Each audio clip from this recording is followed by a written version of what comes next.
Hotel বা রেস্টুরেন্টে গিয়ে কিন্তু আমরা অনেকেই তন্দুরি চিকেন খেয়ে থাকি স্টার্টার হিসেবে। আবার অনেক সময় বাড়িতেও হোটেল থেকে অর্ডার করে এনে খেয়ে থাকি। তবে যতই আমরা হোটেল রেস্টুরেন্টে গিয়ে খাই না কেন, আবার বাড়িতেই অর্ডার করে খাই না কেন, এক পিস বা দু পিসের বেশি আমরা হয়তো খেতে পারি না। আবার অনেক সময় বাড়ির বয়োজ্যেষ্ঠদের সাথে কিন্তু একসাথে বসে এই তন্দুরি চিকেনের স্বাদ উপভোগ করতে পারি না। তো সকলে মিলে যদি তন্দুরি চিকেনের স্বাদ উপভোগ করতে হয়, তাহলে আপনারা চাইলে বাড়িতেই সহজ পদ্ধতিতে কম উপকরণে এই রেসিপিটা বানাতে পারেন।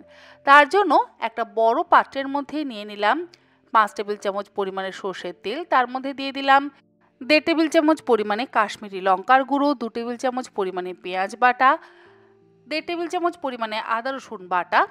তার সাথে দিয়ে দিচ্ছি শাহি গরম মশলার গুঁড়ো 1 চা চামচ পরিমাণে। কাশ্মীরি লঙ্কার গুঁড়ো দিলে কিন্তু কোনো রকম ফুড কালারের ব্যবহার করবার প্রয়োজন নেই।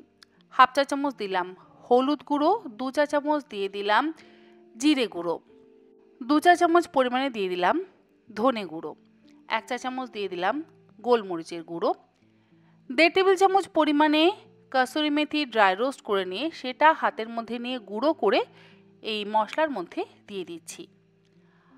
আর দিয়ে দেবো এর মধ্যে স্বাদ অনুসারে লবণ।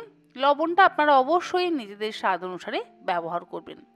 তার সাথে দিয়ে দিলাম জল ঝরানো টক দই। আর টক দইটাকে আমি একটা বাটির মধ্যে নিয়ে খুব ভালো করে ফেটিয়ে নিয়ে তারপর দিচ্ছি।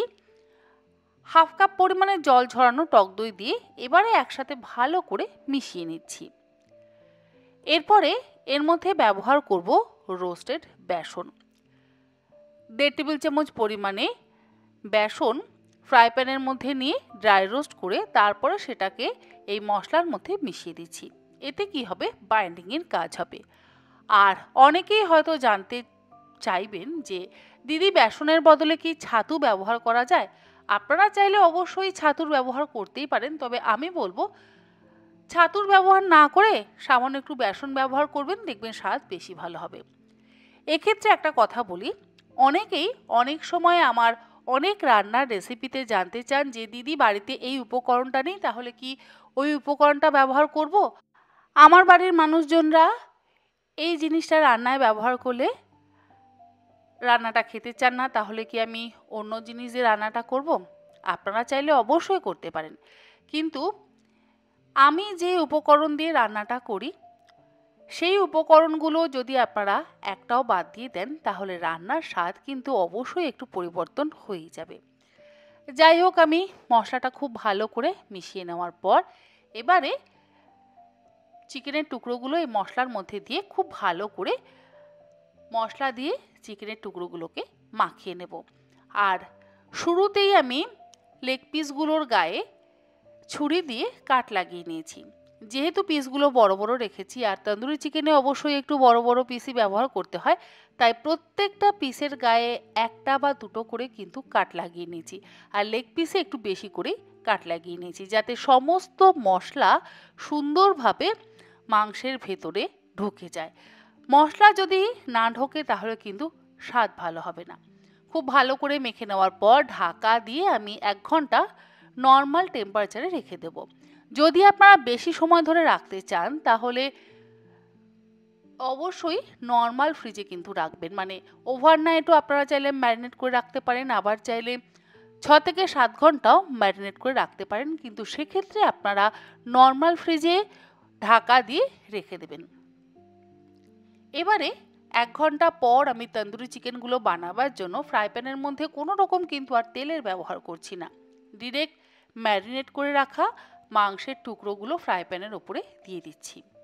যেহেতু সর্ষের তেল যথেষ্ট পরিমাণে ব্যবহার করা আছে, তাই আর আলাদা করে কোনো রকম তেল, ঘি, বাটারের ব্যবহার করবার প্রয়োজন নেই। ওপর থেকে অল্প অল্প করে একটু মশলা দিয়ে দিচ্ছি, যাতে প্রত্যেকটা পিসের ওপরে একটু মশলাটা থাকে আর মশলা দিয়ে সুন্দরভাবে রোস্ট করা যায়। এইভাবে তন্দুরি চিকেন বানানো কিন্তু ভীষণই সহজ, সময়ও অত্যন্ত কম লাগে।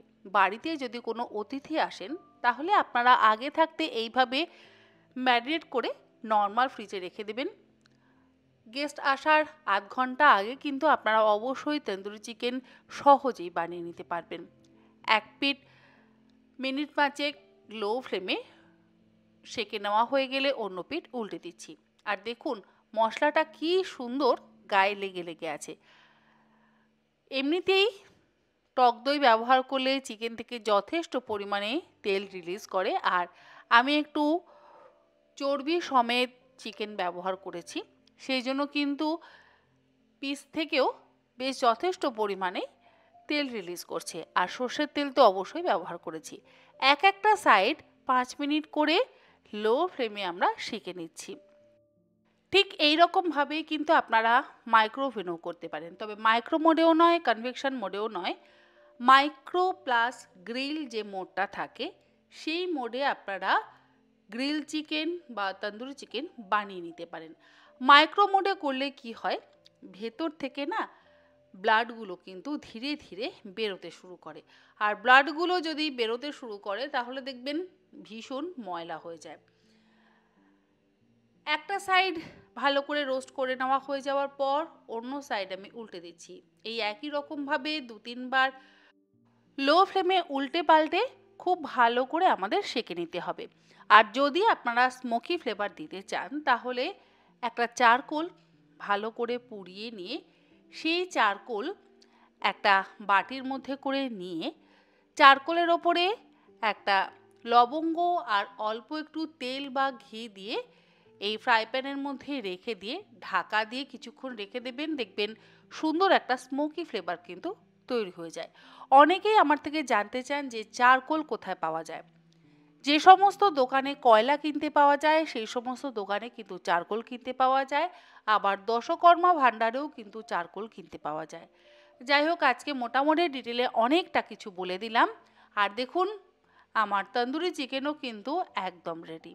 গ্যাসের ফ্লেমটাকে বন্ধ করে দিয়ে এবার আমি তন্দুরি চিকেনটা সার্ভ করছি গ্রিন চাটনি আর অনিয়ন রিংয়ের সাথে। আশা করি এই সহজ পদ্ধতির তন্দুরি চিকেনের রেসিপি আপনাদের ভীষণই ভালো লাগলো। আর ভালো লাগলে আপনারা ঝটপট বাড়িতে চিকেন থাকলে বা চিকেন এনে এই রেসিপিটা বাড়িতে ট্রাই করে আমাকে জানাতে কিন্তু একেবারে ভুলবেন না। আজ তাহলে এই পর্যন্ত। আগামীকাল আবারও তন্বীর পাকশালাতে হাজির হয়ে যাবে নতুন কোনো ইন্টারেস্টিং একটি রেসিপি। আপনারা সকলে ভালো থাকবেন, সুস্থ থাকবেন। ধন্যবাদ।